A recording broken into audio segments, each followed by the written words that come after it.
Bom dia, bom dia. A paz de Jesus, amor de Maria, começando nosso café com Jesus.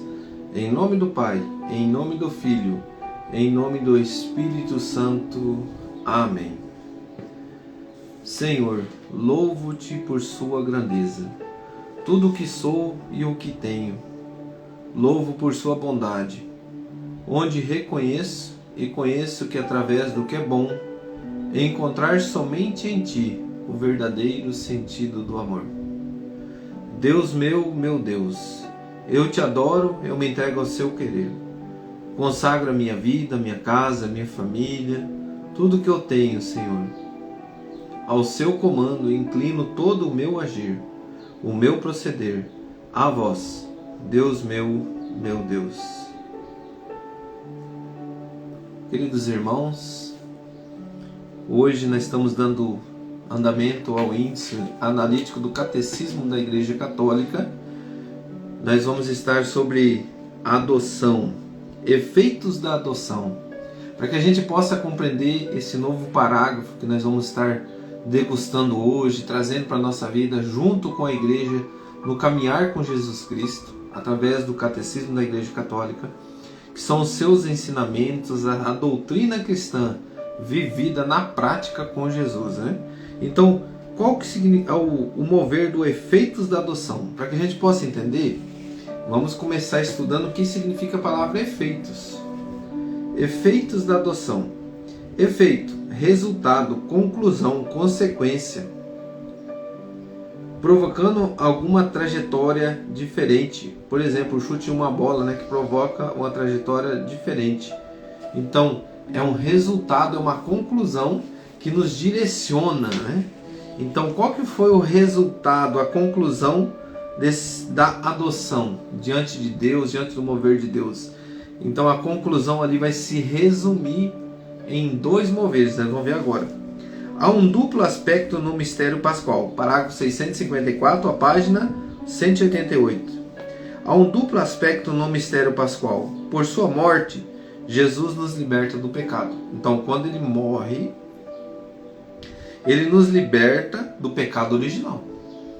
Por isso que o batismo, quando nós temos aqui, nós já falamos, é um batismo aqui, está aqui diante deste mover. Nós vamos ver na palavra depois, que ele cita aqui no Catecismo, Romanos 6, do versículo 1 em diante. Pode pegar a tua palavra, Romanos 6, do versículo 1 em diante. Nós vamos estar vendo aqui este mover, né? Proclamado, falado, anunciado o Evangelho nas cartas de Paulo aos Romanos. Então, por sua morte, Jesus nos liberta do pecado. Por sua ressurreição, ele nos abre as portas de uma nova vida. Queridos irmãos, é o Verbo que se faz carne, caminha no meio de nós, assume a nossa humanidade, e diante do assumir a nossa humanidade, ele não pecando, mas ele assume os pecados na nossa carne, no nosso humano, com o corpo e o sangue que foi dado, gerado ali no ventre de Maria, para que diante dessa adoção paternal entre o Deus e o homem, ele nos acolhe como filho através do nosso Senhor Jesus, o único intermediador, através do ventre de Maria, a nossa mãe, a nossa mulher, né, que pisa na cabeça da serpente, com a obediência, com o amor, com o mover. Senhor, estou aqui, faça a mim segundo a vossa palavra. E o Verbo se faz carne, a palavra vive no ventre de Maria, que é o corpo e o sangue de Jesus. E nós temos hoje, irmão, na leitura hoje, na primeira leitura em 1 João 3, do 22, do 4 ao 6, vai nos dizer, no capítulo 4, versículo 2, se eu não me engano, vai dizer isso, que aquele que não acredita no corpo de Jesus, na carne, que Jesus se fez carne, é o anticristo. Então aquele que proclama que nós seremos só espíritos, né? Não levaremos a nossa carne, que aqui vai ficar o pó, que não ressuscitaremos junto, né? A carne e o corpo vai ser levado ao céu. Ele não acredita na verdade que vem de Deus. Então aquele que viu Jesus ressuscitado em corpo, em alma, e foi elevado aos céus, nós estamos acreditando, né, no que Deus vem promover para nós, no que Deus vem trazer para nós, no que Deus vem mover no meio de nós, né? Não é a promoção, não é promover, não, é o que Ele veio trazer, né? Que Deus não faz promoção, né? Ele, pelo contrário, ele nos abraça com seu amor e com a sua misericórdia. Ele não necessita de ficar clamando a ninguém que se converta. Ele nos dá o caminho da verdade e fala: filho, estou aqui. Você quer ser amado? Você quer viver no amor? Está aí, meu irmão, a graça que nós estamos tendo, que morrer com Cristo e viver com Ele. Esta é a primeira justificação que nos restituiu a graça de Deus, a fim de que, como Cristo foi ressuscitado dentre os mortos pela glória do Pai, assim também nós vivamos a vida nova. Então, essa é uma graça que nos foi dada de graça. Nós temos que acolher a graça, é acreditar, é vivê-la através dos sacramentos, do batismo. E aí todo dia nós estamos falando aqui, né? Então, através deste mover com Cristo, na sua doutrina, nos seus ensinamentos, nós abraçamos a graça e acreditamos que Jesus nos liberta do pecado por sua morte, e por sua ressurreição ele nos abre as portas de uma vida nova. Esta consiste na vitória sobre a morte do pecado e na nova participação na graça. Então nós, pela graça, nós fomos salvos, né? E essa salvação não é que eu estou salvo agora porque o Senhor já viveu, eu posso pecar, eu já estou salvo. Não, isso não, é um entendimento assim. Pela graça, Jesus veio e nos abriu as portas para que eu e você possamos entrar. Mas você sabe aquela passagem que ele diz assim, que o caminho é estreito, a porta é apertadinha, muitos não entrarão, né? Porque vão querer caminhar pelo caminho largo. Então, essa porta está aberta para nós. Mas ela tem um caminho estreito e nos dá um direcionamento. Vamos pegar nossa palavra em Romanos, capítulo 6, versículo 3 em diante.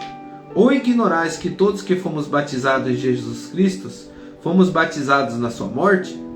Fomos, pois, sepultados com ele na sua morte, pelo batismo, para que, como Cristo ressurgiu dos mortos, pela glória do Pai, assim nós também vivamos uma vida nova. Se fomos feitos mesmo ser com ele, por uma morte semelhante à sua, o seremos igualmente por uma comum ressurreição. Aqui está explicando tudo, Paulo está dizendo. Se nós morremos com Cristo, nos assemelhando a Ele, se Ele morreu, se Ele ressuscitou corpo e alma, então nós acontecerá isso também. Paulo está deixando bem claro. Assim nós também vivamos uma vida nova. Se fomos feitos o mesmo ser com Ele por uma morte semelhante à sua, o seremos igualmente por comum ressurreição. Sabemos que o nosso velho homem foi crucificado com Ele, para que seja reduzido à impotência o corpo outrora subjugado ao pecado, e já não sejamos escravos do pecado. Irmãos, aqui eu quero dizer uma coisa muito importante para nós católicos, apostólicos, romanos.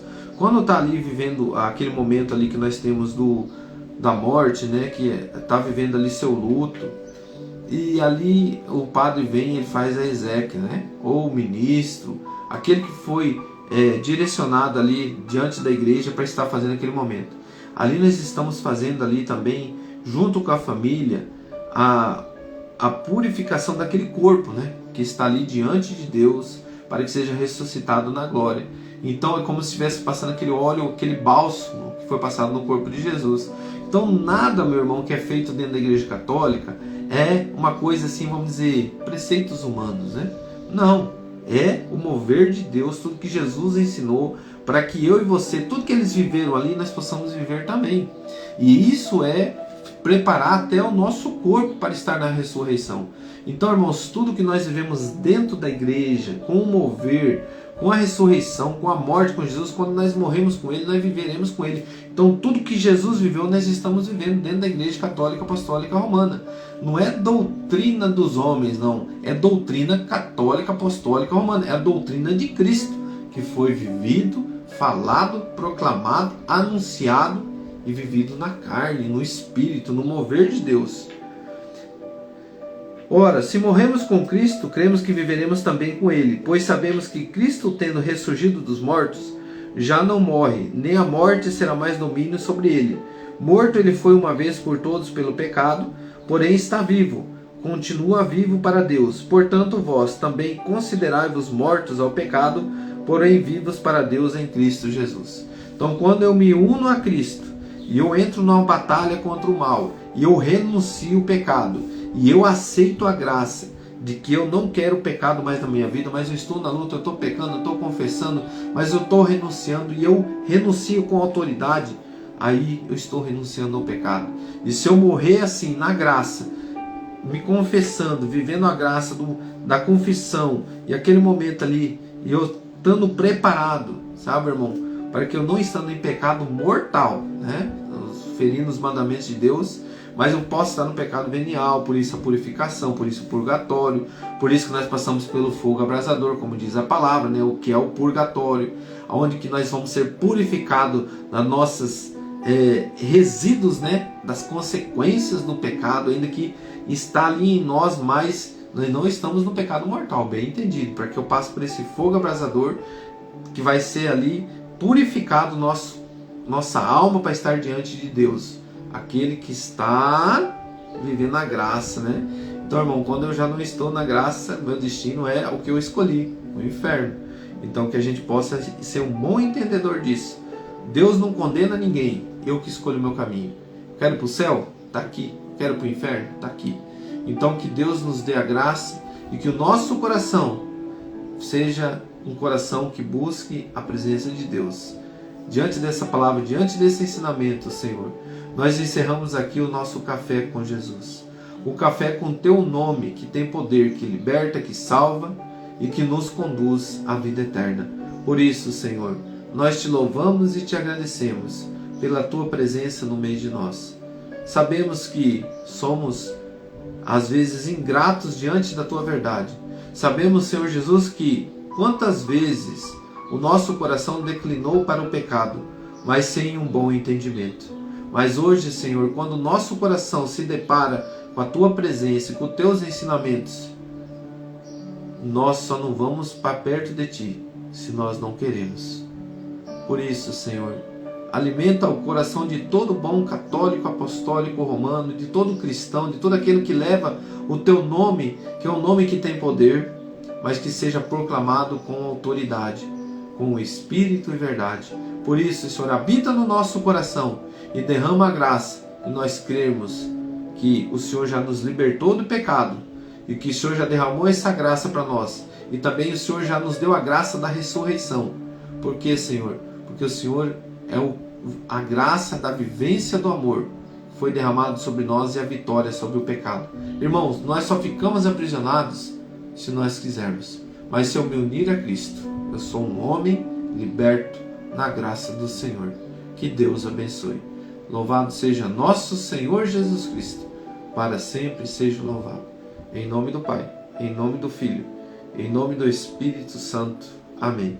Queridos irmãos, 5 minutinhos nós vamos estar fazendo nosso lecto divino do Evangelho do Dia, que é o Evangelho do Dia é o que é proclamado lá na Santa Missa, que nós vivemos essa graça, né, todos os dias, da primeira leitura, segunda leitura, salmo, todo o mover da missa.